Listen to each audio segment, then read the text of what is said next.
కమ్మ సామాజిక వర్గం ఒక బలమైనటువంటి శక్తివంతమైన సామాజిక వర్గం. దాదాపుగా 82 నుంచి చూసుకుంటే కీలక పాత్ర పోషిస్తూ వస్తున్నారు. తెలంగాణలో మొన్న వాళ్ళ పాత్ర చాలా పరిమితమయ్యింది. అది ఓ పక్కన వాళ్ళకి ఆవేదన ఉంది. ఆ ఆవేదనతో చంద్రబాబు గారి మీద గట్టి ఒత్తిడి తెస్తే మ్యాక్సిమం ఆయన ఇవ్వగలిగింది 28 సీట్లు. తెలుగుదేశం పార్టీలో హయ్యెస్ట్ సీట్స్ కమ్మ సామాజిక వర్గానికి ఇచ్చారు 28. కానీ టోటల్గా చూసుకున్నప్పుడు రెడ్లకి పరంగా చూసుకుంటే తెలంగాణలో ఇచ్చినటువంటి సీట్లు అంటే గెలిచినటువంటి కూడా క్రిందసారి మనం చెప్పుకున్నాం. హయ్యెస్ట్ రెడ్లు ఉన్నారు 2 చోట్ల కలిపి. ఇప్పుడు తెలుగుదేశం పార్టీ వైసీపీకి కలిపి రెడ్డి సామాజిక వర్గానికి అత్యధిక సీట్లు ఇచ్చినట్టయింది.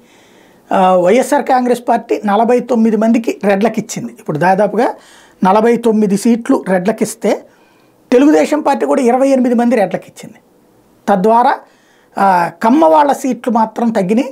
ఇక్కడ తెలుగుదేశం పార్టీ 28 మందికి కమ్మ సామాజిక వర్గానికి సీట్లు ఇస్తే అదే సందర్భంలో వైఎస్ఆర్ కాంగ్రెస్ పార్టీ కేవలం 9 మందికి ఇచ్చింది కమ్మ సామాజిక వర్గానికి. అంటే 28 కలిపితే 37 అయింది. ఇప్పుడు బీజేపీ తరపున ఎంతమంది వస్తారు, జనసేన తరపున కమ్మ సామాజిక వర్గం ఎంత వస్తారో చూస్తే వాళ్ళ కూటమి మొత్తం కలిపి ఎన్ని ఇస్తారు. కూటమి మొత్తం కలిపి ఇస్తే రెడ్లతో పోటీగా వాళ్ళు కమ్మ సామాజిక వర్గానికి ఇచ్చారు కూటమిగా. అది రాబోయే రోజుల్లో తేలబోయేటటువంటి లెక్క.